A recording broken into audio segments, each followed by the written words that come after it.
तो यहाँ पे अपन देख रहे हैं representation of galvanic cell. Galvanic cell को किस तरह से रिप्रेजेंट किया जाता है, ठीक है ना। अब देखो कि वी हैव इस केस में anode and cathode. In fact, we have anodic compartment and cathodic compartment. तो छोटा सा एक डायग्राम बना देता हूँ मैं. So we have this cell, okay, that's the container, and यहाँ पे solution है basically, okay, और इसमें अपने को 2 electrodes लगेंगे, तो ये electrodes बना देता हूँ, okay? And we need to connect that here. यहाँ पे मैंने voltmeter लगा दिया, and we need a salt bridge. Okay, so this is our compartment. तो ये जो इलेक्ट्रोड है दैट इज एनोड, और जो सोल्यूशन है ये एनोडिक सोल्यूशन हो गया. उसी तरह से ये कैथोड हो गया और उसका जो सोल्यूशन है that is cathodic solution. Okay, so this is anodic compartment, cathodic compartment, और ये दोनों को मैंने कनेक्ट किया है इंटरनली सॉल्ट ब्रिज से, और externally I have connected it through a wire. इस तरह से अपना ये सेल बन गया है, बराबर है. This is a typical galvanic cell, और इसके फिर वेरिएशंस आएंगे, वो भी अपन आगे देखेंगे. So essentially at this point we start with always start with anode that is on the left hand side and we write towards cathode. ठीक ना, अपना राइटिंग कैसा रहेगा, फ्रॉम एनोड टू कैथोड. ये कन्वेंशन है, एनोड हमेशा अपन left hand side में लिखते हैं और कैथोड हमेशा अपन राइट हैंड साइड में लिखते हैं. क्लियर है ना. So that's how we write. So we'll always write anode on the left hand side separated by a salt bridge. ये अपना सॉल्ट ब्रिज का रिप्रेजेंटेशन है. डबल लाइन जब भी आता है तो ये क्या हो गया, salt bridge. Okay, and then we have cathode. Clear है क्या ये. Okay, anode, salt bridge, cathode, ये अपना जनरल रिप्रेजेंटेशन रहेगा. एनोड हमेशा अपन लेफ्ट हैंड में और कैथोड हमेशा राइट हैंड में सॉल्ट ब्रिज के. ओके, सो एनोड में जब भी अपन एनोड लिखते हैं तो इस स्टार्ट विथ मेटल. ओके, ये अपना मेटल हो गया और will always end up with metal. देखो जो अपना इलेक्ट्रिकल वायरिंग जो जा रहा है that is from anode electrode to cathode electrode. Correct है ना. तो इस तरह से अपना ये कनेक्शन रहेगा. सो दिस इज माय कनेक्शन, ये अपना कनेक्शन रहता है. और देखो सोल्यूशन जो आ रहा है, जो एनोड है वो सोल्यूशन से सेपरेटेड है. तो ये जो सिंगल लाइन जो है दैट इंडिकेट्स फेज इंटरफेज. ठीक है ना. तो सिंगल लाइन क्या इंडिकेट कर रहा है, यहाँ पे फेज चेंज हो रहा है from solid to either liquid और सोल्यूशन. ये अपना चेंज हो रहा है. सिमिलरली यहाँ पे सोल्यूशन से सॉलिड पे चेंज हो रहा है, तो we are representing that with a single line. Okay, so जब भी फेज चेंज होगा उसको सिंगल लाइन से इंडिकेट करेंगे. सॉल्ट ब्रिज जब यूज होगा तो उसको डबल लाइन से इंडिकेट करेंगे. ये अपना रिप्रेजेंटेशन होता है सेल का. Okay, so we write anode, anodic solution, double bar which is salt bridge, फिर cathodic solution and cathode. Okay, इस तरह से अपन इसको रिप्रेजेंट कर रहे हैं. Is this clear? Yes sir. Okay, और दो फेजेस को जब भी सेपरेट करना है we gonna use a single line. Okay, और सॉल्ट ब्रिज रिप्रेजेंट करना है तो double bar. That's how we write the solution. Now यहाँ पे देखो इलेक्ट्रॉन्स का फ्लो किस तरह से हो रहा है. देखो यहाँ पे कि I have connected zinc right to copper. Right, तो पहले क्या हो रहा है कि जिंक पे जो इलेक्ट्रॉन आए थे, यहाँ पे जो इलेक्ट्रॉन आए थे, ये जो इलेक्ट्रॉन थे they are flowing in this direction. Okay, from left to right in the actual cell. और यहाँ पे भी यही हो रहा है. जो solution है, okay, solution है वो इस तरह से connected है, representing this as a thing, और यहाँ से electrons flow हो रहे हैं. okay, इस तरह से electrons flow हो रहे हैं. okay, अब यहाँ पे देखो क्या हो रहा है कि जो जिंक है वो सॉल्यूशन में एज अ जिंक आयन जा रहा है, isn't it? उसी तरह से यहाँ पे जिंक जो है वो जिंक आयन में कन्वर्ट हो रहा है. Okay, zinc is getting converted into zinc ion. उसी तरह से यहाँ पे अगर देखिए तो copper is getting deposited. Okay, तो copper is getting converted into copper ion is getting converted into copper. मतलब देखो इलेक्ट्रॉन्स का फ्लो लेफ्ट टू राइट है और आयंस का फ्लो भी लेफ्ट टू राइट है. Okay, this represents oxidation reaction and this represent reduction reaction. Okay, लेकिन cell के रिप्रेजेंटेशन में दोनों एरो लेफ्ट टू राइट ही जा रहे हैं. Okay, so everything moves from left to right in representation. और solution में भी अगर देखें so we can make sense of it. okay, zinc solution में जा रहे हैं और यहाँ पे copper solution में से copper deposit हो रहा है. okay, तो इस तरह से जो अपना एनोड है उसका मास जो है वो कम होगा और कैथोड का मास बढ़ेगा. okay, इस तरह से अपन इसको रिप्रेजेंट कर रहे हैं.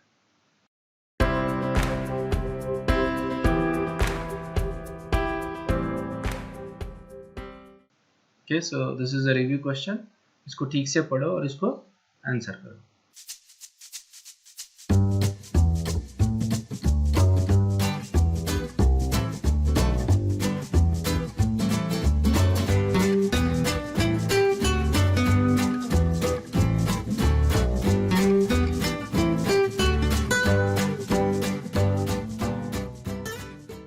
Oxidation at anode and reduction at cathode.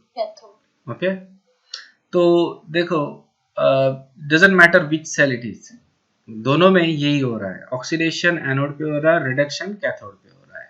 तो गैल्वेनिक सेल में बोला है reduction takes place at anode, नहीं ऑक्सीडेशन ही होता है एनोड पे. And electrolytic cell oxidation takes place at anode, that is correct.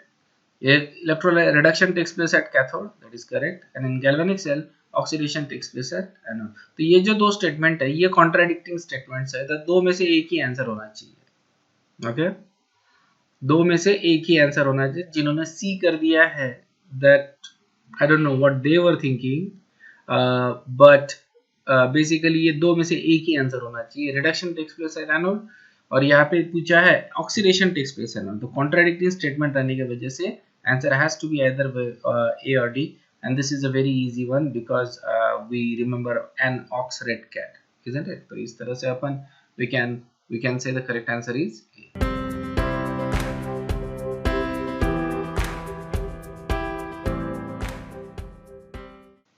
Okay, so let's move on to the next concept. First अपन देख रहे हैं Faraday's laws of electrolysis. दो laws है इसके.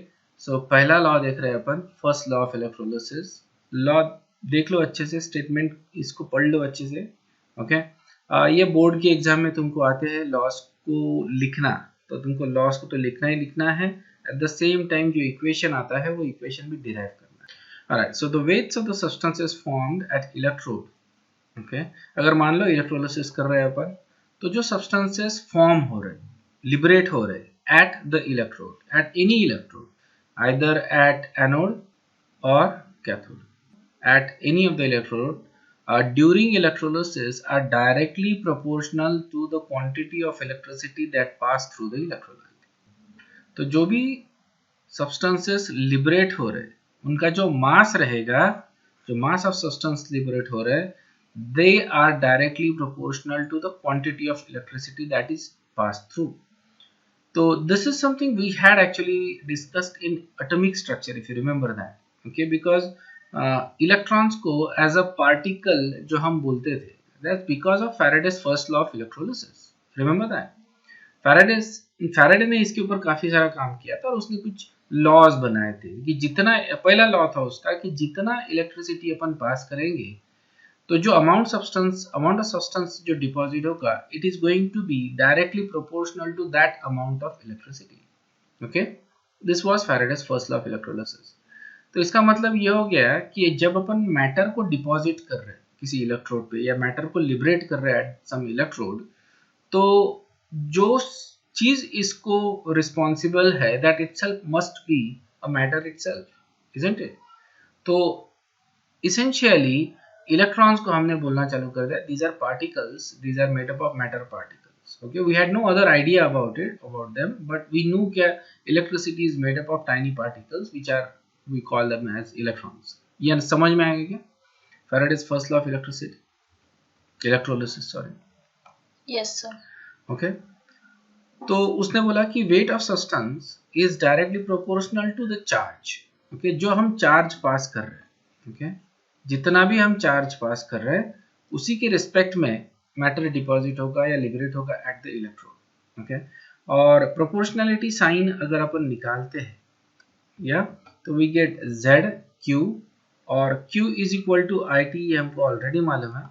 सो I is the current in amperes and T is the time in second और Z जो होता है okay Z is electrochemical equivalent, it's a constant। ठीक है ना, ये इलेक्ट्रोकेमिकल इक्विवेलेंट ये डिपेंड करेगा इलेक्ट्रोलाइट और इलेक्ट्रोड के ऊपर। ठीक है ना, उसकी कुछ इनहेरेंट प्रॉपर्टीज होती है, बाइंडिंग फोर्सेस होते हैं। सो Z actually depends upon that electrode and electrolyte. Okay, so weight of substance that is deposited is equal to QIT।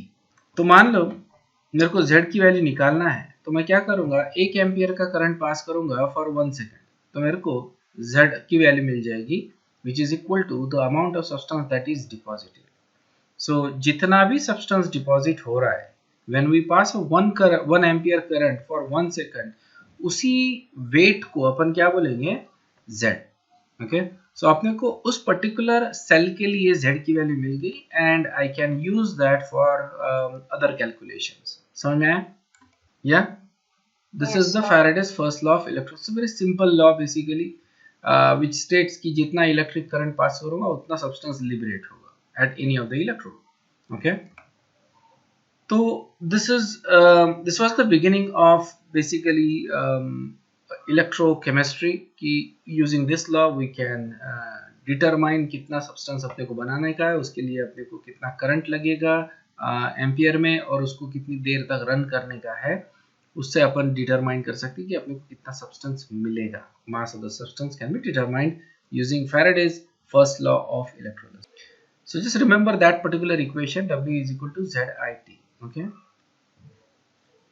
मैं इसको जिट करके ही याद रखता हूँ। okay WZ electrochemical equivalent Z okay is equal to when I is equal to 1 ampere and T is equal to 1 second, तो W is equal to Z, ये अपने को मालूम है। So the mass of substance that is liberated at the electrode when current of 1 ampere is passed for 1 second, alright, उसी को अपन क्या बोल रहे हैं, W। ओके उसी को अपन Z बोल रहे हैं, sorry. So the particular element जो डिपॉजिट हो रहा है at the electrode when you pass a current of 1 ampere through the solution for 1 second और by passing 1 coulomb of charge, या फिर 1 कूलम का अगर मैं चार्ज पास करता हूँ, ओके अगर Q is equal to 1 coulomb, isn't it, W is equal to ZQ, ये भी तो है ना, okay Q is equal to IT, या तो 1 कूलम का अगर चार्ज पास करता हूं तो again you get W is equal to Z and जितना मास डिपॉजिट हो रहा है that itself is equal to Z which is electrochemical equivalent for that cell. Alright so इस तरह से अपन ये डिटरमाइन करते हैं। Okay so that was the first law of electrolysis. और सेकंड लॉ जो है, सेकंड लॉ ये अपने को बताता है when you have 2 cells, okay मान लो उनको अगर सीरीज में लगा दिया, ओके सो इस तरह का अरेंजमेंट है। सो ये have let's say 3 sales, okay 3 sales है और उनको मैंने सीरीज में लगा दिया एंड देखो करंट मैं पास कर रहा हूँ, यहाँ पे बैटरी है, okay this is my anode, so इसको एनोड A1 करता हूँ, this is my cathode, this is C1, okay और करंट पास हो रहा है, okay this is A2 A3 C2 C3। अब मैं इसको बैटरी को चार्ज ऑन करता हूँ बेसिकली, तो इलेक्ट्रॉन्स फ्लो होंगे in this direction, okay it's going to flow और इस तरह से इलेक्ट्रॉन्स फ्लो हो रहा है, okay that is the flow of the electron. It is going from anode 1 to cathode 3, okay clear है ना, इस तरह से ये फ्लो हो रहा है। और देखो एनोड के इसके इलेक्ट्रॉन इधर आएंगे कैथोड 2 में, और एनोड 2 के इलेक्ट्रॉन्स कैथोड 1 में आएंगे और एनोड 1 के इलेक्ट्रॉन्स कैथोड 3 में जाएंगे, okay so flow of electron इस तरह से हो रहा है, ये साइक्लिक है, basically we say that these are in series. Okay, no matter what we do, अगर इस तरह का अरेंजमेंट है तो जो फ्लो ऑफ इलेक्ट्रॉन्स रहेगा वो सेम रहेगा थ्रू ईच सेल, बराबर। तीनों सेल में से same number of electrons flow हो रहे हैं, मतलब same amount of electric current pass हो रहा है through each of the cell. Okay, तो यहाँ पे अलग अलग वेट के सब्सटेंसेस डिपॉजिट होंगे, जैसे यहाँ पे NaCl दिया हुआ है, यहाँ पे CuSO4 डिपॉजिट है या CuSO4 दिया है, यहाँ पे AlCl3, मतलब यहाँ पे मान लो कि Na डिपॉजिट हो रहा है, यहाँ पे कॉपर डिपॉजिट हो रहा है और यहाँ पे Al डिपॉजिट हो रहा है। ओके, सो अगर मान लो इस तरह से सब्सटेंसेस डिपॉजिट हो रहे हैं, ओके, और मैं इस सीरीज में से let's say 1 Faraday current pass कर रहा हूं। Okay, think about it, what does the 1 Faraday actually mean? 1 Faraday मतलब कितना हो गया? 1 mole of electrons. Yes, 1 mole of electrons अगर पास कर रहा हूं तो how many moles of these substances will be liberated at these electrodes? तो सोडियम कितना लिबरेट होगा? 1 मोल। कॉपर कितना लिबरेट होगा? 1/2 मोल। एंड एल्यूमिनियम कितना लिबरेट होगा? 1/3 मोल। Isn't it? 1 mole of electron अगर पास करता हूं मैं यहां से, क्योंकि कॉपर की वैलेंसी 3 की है, तो एक कॉपर के लिए 3 इलेक्ट्रॉन्स लगेंगे। तो जब मैं 1 मोल ऑफ इलेक्ट्रॉन्स पास कर रहा हूं तो 1/3 mole of aluminium will be liberated in this cell. Okay, यहाँ पे half mole of copper will be liberated. समझ में आया? So this is Faraday's second law of electrolysis कि जितना अपन अमाउंट पास करवा जितना अपन इलेक्ट्रिक करंट पास करवाते हैं that is directly proportional to, okay, तो जो वेट ऑफ द सब्सटेंस रहेगा, weight of different substances that is deposited or liberated when we pass same amount of electricity, ये proportional रहेगा to their equivalent weight, क्योंकि electricity is constant now, तो जो amount of substance deposit हो रहा है that depends upon the equivalent weight of each of the substance. Okay, so WA is equal to EA. Okay, weight of A is directly proportional to equivalent weight of A and weight of B is directly proportional to equivalent weight of B.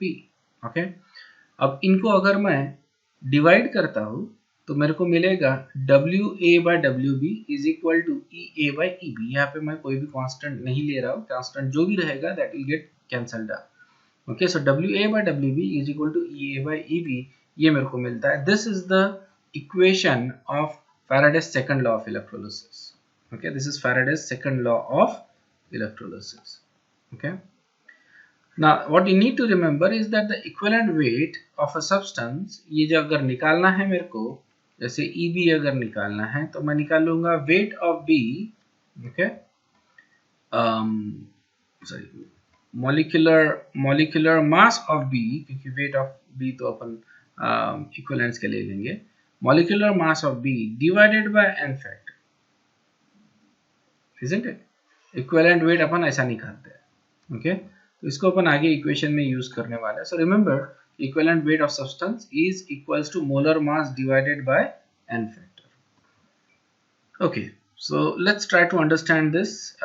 We know the valencies of the 3 elements that are in the cell. Sodium 1 mole liberate होगा, copper इसके लिए मेरे को 2 electron लगते हैं 1 मोल के लिए, और एल्यूमिनियम के लिए मेरे को 3 इलेक्ट्रॉन्स लगते हैं पर मोल। ओके, और इनको मैंने क्या कर दिया है, 3 सेल्स को सीरीज में कनेक्ट कर दिया है। ओके, सो इस तरह से सीरीज में। So how many grams of these elements are going to get deposited? Okay, so हमने ऑलरेडी डिसाइड कर लिया था कि सोडियम कितना डिपॉजिट होगा, 1 मोल। ओके, कॉपर कितना डिपॉजिट होगा, 0.5 मोल। ओके, और एल्यूमिनियम कितना डिपॉजिट होगा, 1/1/3 मोल। ओके, इतना डिपॉजिट होगा। If you pass 1 Faraday of charge या 1 मोल ऑफ इलेक्ट्रॉन्स पास करते हैं इन इस सेल में से. सो अगर मास ऑफ सोडियम देखा जाए, so that is going to be sodium. Okay, mass of copper, that is that. Okay, and mass of aluminium is that. Understood है? Okay, अगर मैं x मोल ऑफ इलेक्ट्रॉन पास कर रहा हूं तो 23x moles of 23x grams of sodium deposit होगा. ये सबको मैं इनके एटॉमिक मास से मल्टीप्लाई कर रहा हूँ, isn't it? Moles of electrons times इनका जो एटॉमिक मास रहेगा उससे. So what we get is 31.75x grams of copper and 9x grams of aluminium deposit. So ये जो numbers है 23, 31.75 and 9, okay, these are nothing but chemical equivalent weights of these three elements, isn't it? ये जो है basically if I take the moles, okay, molar mass times valency, isn't it, divided by valency अगर करता हूँ या n factor करता हूँ, n factor, what we get is a equivalent weight. Okay, molar mass divided by n factor या valency करता हूँ तो equivalent weight मिल रहा है मेरे को. So these are basically nothing but equivalent weight. Okay, so अगर मेरे को mass of substance निकालना है तो that is going to be moles of electrons, यही हमने किया, that is x on equivalent weight of that substance. So हर एक का equivalent weight अपन ने यहाँ पे रखा था x times equivalent weight. Okay,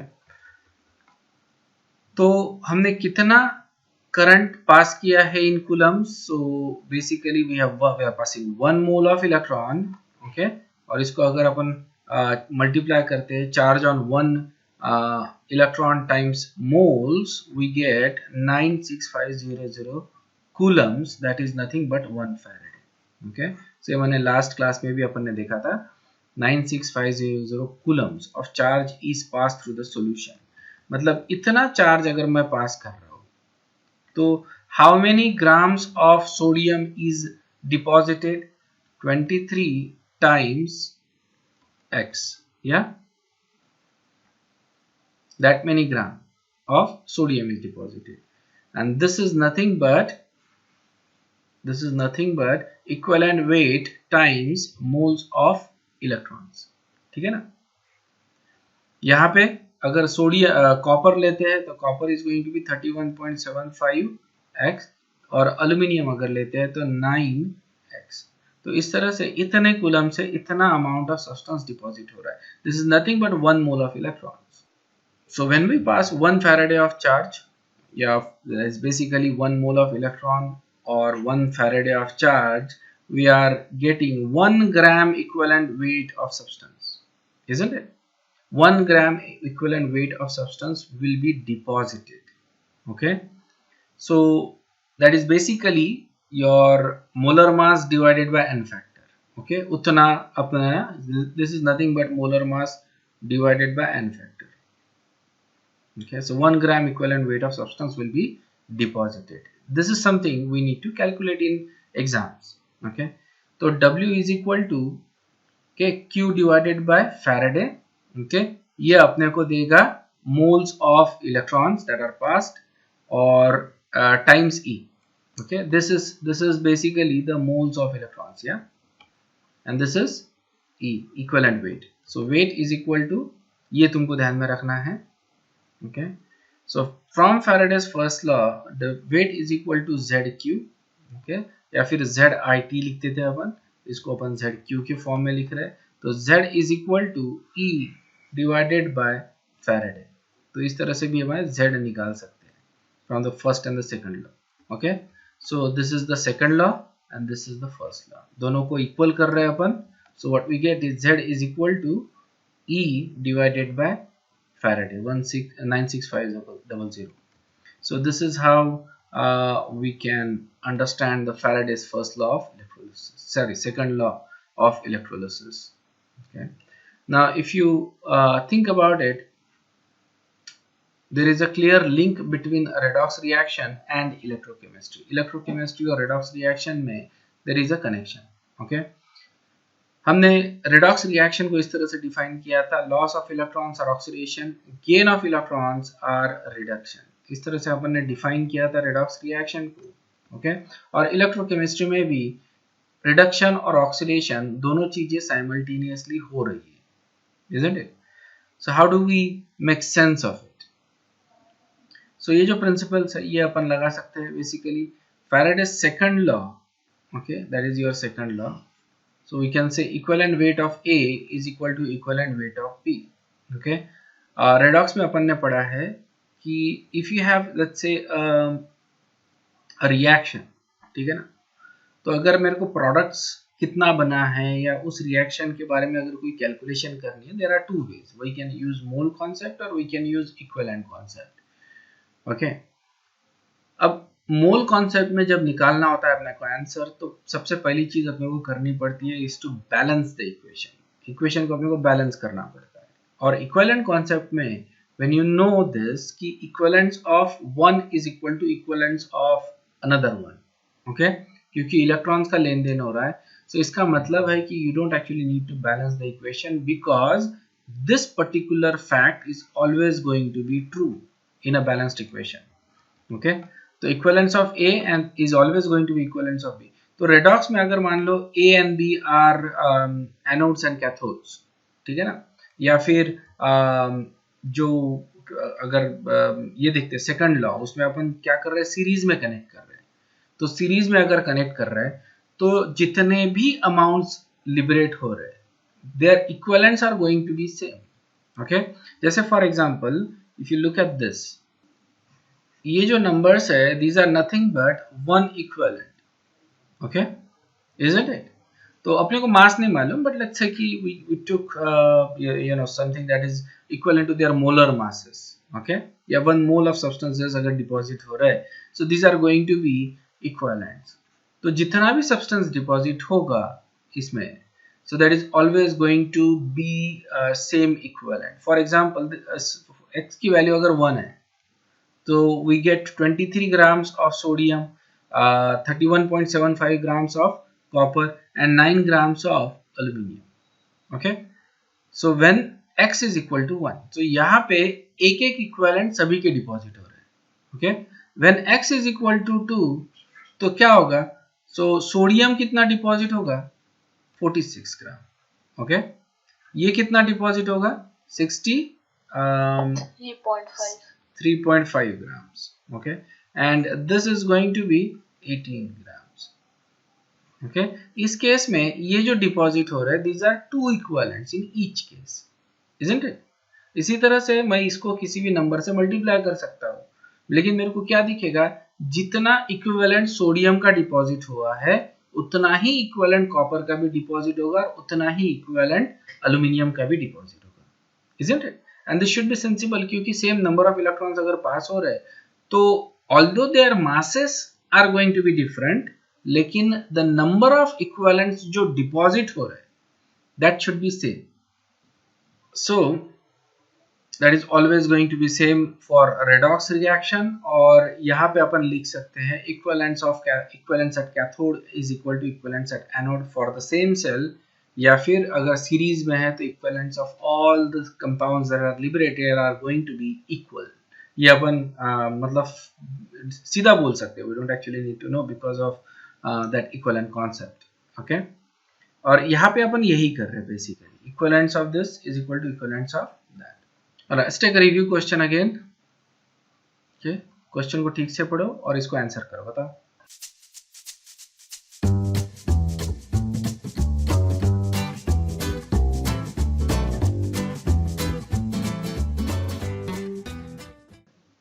okay, सो देखो इसका सॉल्यूशन क्या है कि जैसे क्लोरीन गैस है, ओके, और इसको क्लोराइड आयंस में अगर कन्वर्ट करना है मेरे को, तो कितने इलेक्ट्रॉन्स लगेंगे, how many moles of electrons are required. Obviously each chlorine के लिए अपने को एक इलेक्ट्रॉन लग रहा है, 2 क्लोरीन है इसलिए 2 मोल्स ऑफ इलेक्ट्रॉन्स लगेंगे. अंडरस्टूड है? या is this clear? That was a simple one. Okay, so यहाँ पे एक एग्जांपल देखते हैं और एग्जांपल के थ्रू अपन Faraday's first and second law समझने की कोशिश करते हैं। यहाँ पे थोड़ा बहुत अपना मोल कॉन्सेप्ट भी आएगा, because remember these are all related to that as well as equivalent concept. Okay, ये सबको ये कनेक्टेड करेगा। So example, molten aluminum chloride is electrolyzed with current of 0.5 ampere.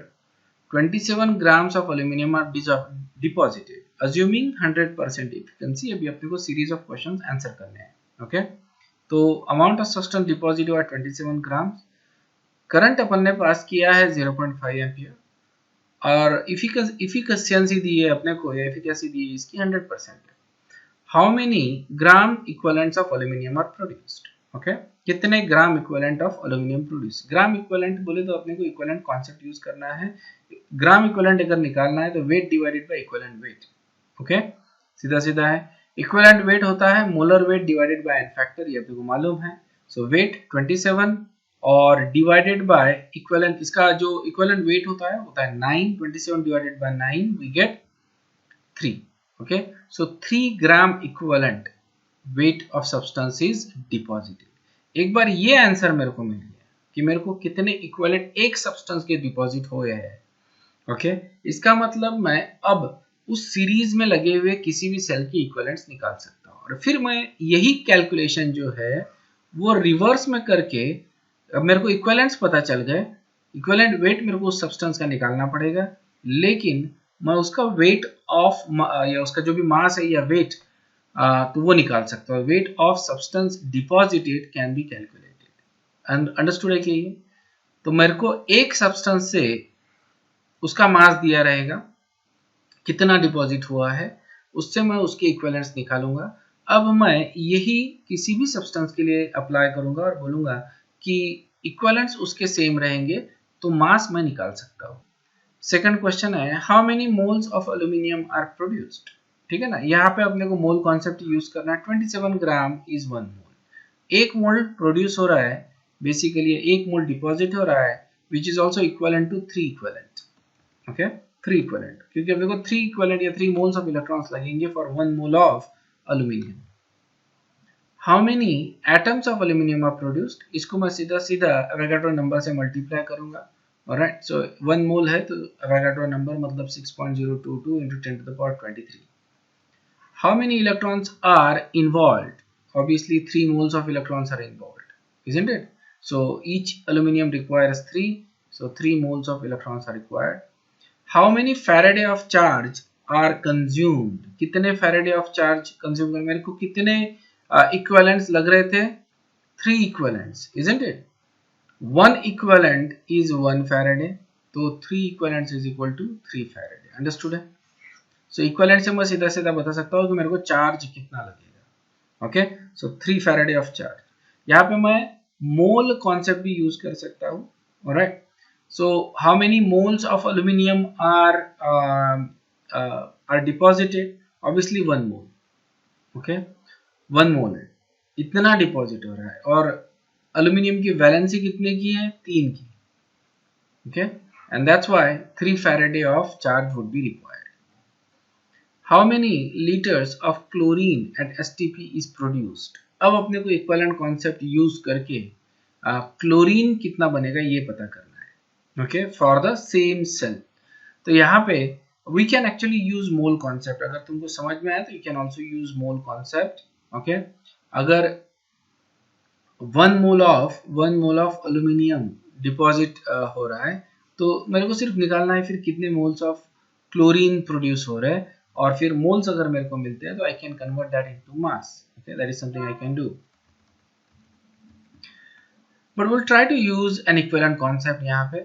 So what we know is gram equivalents of aluminium is always going to be equal to gram equivalents of chlorine.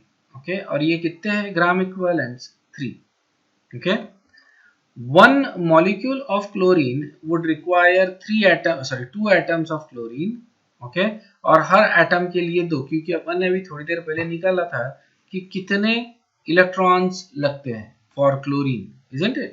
तो 2 electron for a molecule, 1 electron for atom. तो इसके लिए इसका जो valency हो गया chlorine का valency कितना हो गया?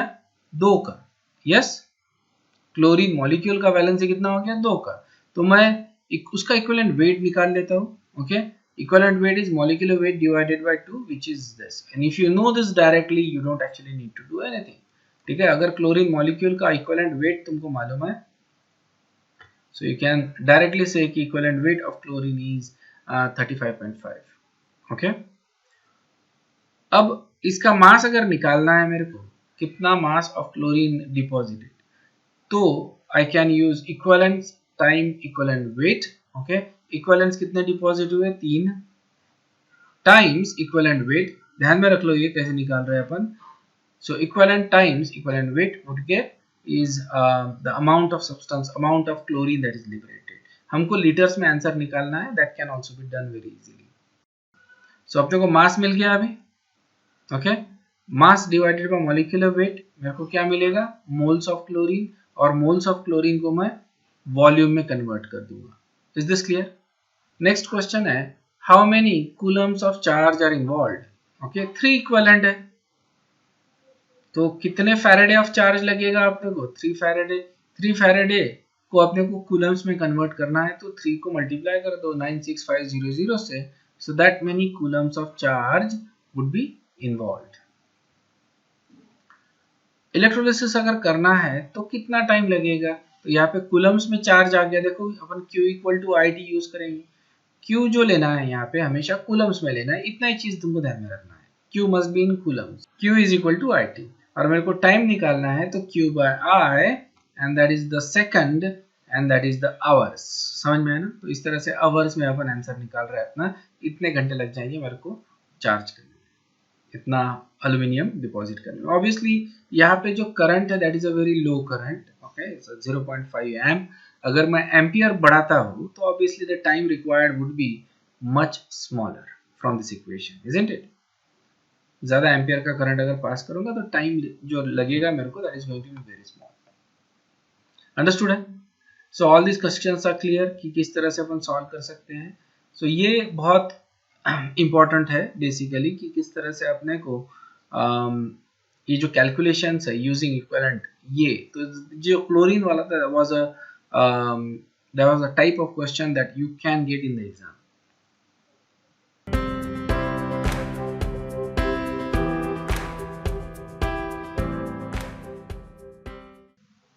So let's start with the next concept. यहाँ पे अपन देख रहे हैं इलेक्ट्रोड पोटेंशियल। इलेक्ट्रोड पोटेंशियल अपन ने ऑलरेडी देखा है रिडॉक्स चैप्टर में, इसको थोड़ा सा और डिस्कस कर लेते हैं एक बार। अगर मान लो कोई मेटल अपन किसी सॉल्यूशन में रख देते हैं, जैसे मैंने कॉपर, ये कॉपर सल्फेट के सॉल्यूशन में रख दिया है, ठीक है ना। तो यहाँ पे कुछ चीजें हो सकती है, एक तो ये कि जो कॉपर है वो डिसॉल्व हो रहा है, okay, so copper is getting converted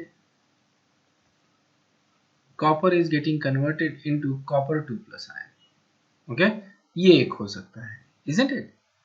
अगर ये हो रहा है तो इसका मतलब ये रिएक्शन कौन सी होगी, oxidation, this is oxidation reaction, तो इस पोटेंशियल को अपन बोलेंगे ऑक्सीडेशन पोटेंशियल, क्लियर है क्या। This potential of the electrode जहां पे metal itself is getting oxidise, इसको अपन बोल रहे हैं ऑक्सीडेशन पोटेंशियल, ओके। अब यहाँ पे जब मेटल ये हो रहा है तो ये जो एलिमेंट है that is leaving the electrons on that electrode, okay, ये इलेक्ट्रॉन्स इलेक्ट्रोड पे रहेंगे तो इलेक्ट्रोड कैसा हो जाएगा, negatively charge, okay, electrode is going to be a negatively charge electrode. तो उस केस में भी अपन उसको बोलेंगे या तो आयंस का कॉन्सेंट्रेशन बढ़ रहा है या फिर इलेक्ट्रोड पे नेगेटिव चार्ज डेवलप हो रहा है, दोनों केस में अपन इसको क्या बोलेंगे कि this is a oxidation potential, मतलब कि एलिमेंट का ऑक्सीडेशन होने का पोटेंशियल ज्यादा है, okay. So this is one thing that can happen. The other thing that can happen is कि ये जो एलिमेंट है that can deposit itself, तो कॉपर आयंस जो है वो डिपॉजिट हो सकते हैं कॉपर में, so this is going to be a reduction potential, okay. Reduction potential में जो इलेक्ट्रोड है उसके ऊपर पॉजिटिव चार्ज डेवलप हो रहा है basically, alright, this is called as a reduction potential. So कौन सा ज्यादा होगा, ये that is what we want to discuss. Now if we just leave it like this, ठीक है ना, सिंगल सेल है, ओके, सिंगल सेल है और हमने इलेक्ट्रोड वहां पे डिप करके रख दिया, तो ये जो आयंस है ये डिपॉजिट होंगे वहां पे, ओके. तो this is going to be reduction potential या फिर ऑक्सीडेशन पोटेंशियल, या फिर ऑक्सीडेशन रिएक्शन हो सकती है, दोनों हो सकता है, राइट. तो कौन सी होगी ये डिपेंड करता है उस मेटल के ऊपर और उस इलेक्ट्रोलाइट के कॉन्सेंट्रेशन के ऊपर, दो चीजों के ऊपर ये डिपेंड करेगा. This will depend on the metal itself and it will depend upon the solution, okay. इसका कॉन्सेंट्रेशन क्या है ये उसके ऊपर डिपेंड करेगा. लेकिन अगर अपन ने उसको वैसे ही रखा, okay, so these are the three factors: concentration, nature of the electrode or temperature. We usually keep temperature as constant, so that is not a problem, ठीक है ना, constant रहता है generally temperature, so we don't have to worry about temperature. लेकिन अगर single electrode है, so it is not possible to measure the value of single electrode potential. ये जो electrode potential जो develop हो रहे हैं, oxidation potential as well as reduction potential, ये हम सिंगल इलेक्ट्रोड के लिए मेजर ही नहीं कर सकते. This is a very important point, क्योंकि इसके आगे आने वाले जो कॉन्सेप्ट है that depends upon this particular point. समझ में आया क्या? It's a very important point. So जैसे फॉर एग्जांपल दो पॉसिबिलिटीज है, लीड है, लीड का सोल्यूशन है, ओके. सो यहाँ पे देखो पॉजिटिव चार्ज हो गया इलेक्ट्रोड के ऊपर, ओके, और उसके बाजू में there is a negative charge, so this is going to be a reduction potential, reduction potential.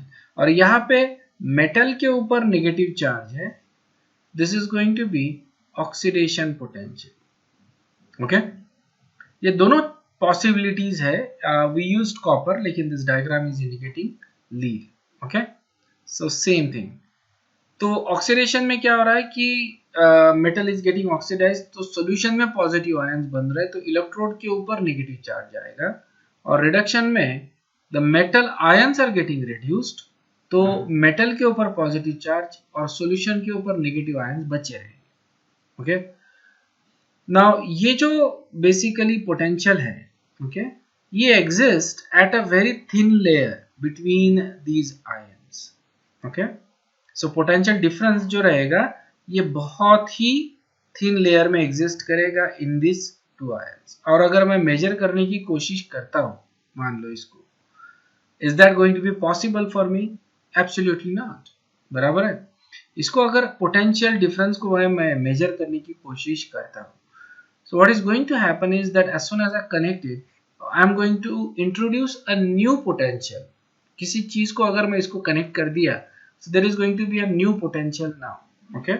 और वो पोटेंशियल की वजह से इनका पोटेंशियल मैं एक्यूरेटली मेजर नहीं कर सकता.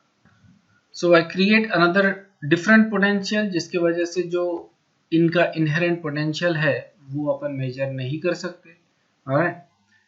तो essentially we can measure a potential across two different electrodes.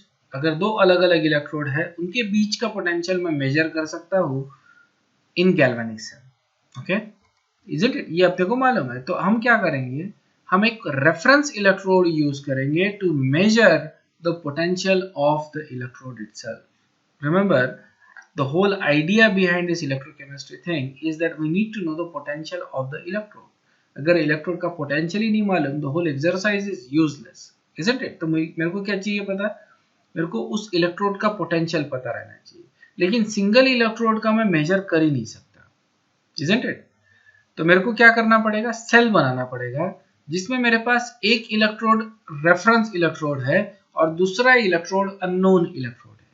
तो उस अननोन इलेक्ट्रोड का पोटेंशियल मेरे को डिटरमाइन करना है. रेफरेंस इलेक्ट्रोड का पोटेंशियल मेरे को मालूम है, लेकिन कैसे मालूम रहेगा, okay. Now remember, single electrode का पोटेंशियल मैं मेजर नहीं कर सकता, isn't it? We don't know, we could never probably will know the electrode exact potential of the electrode because single electrode का मेजर ही नहीं कर सकता. So what I need is a reference electrode जिसका potential मेरे को exactly मालूम है.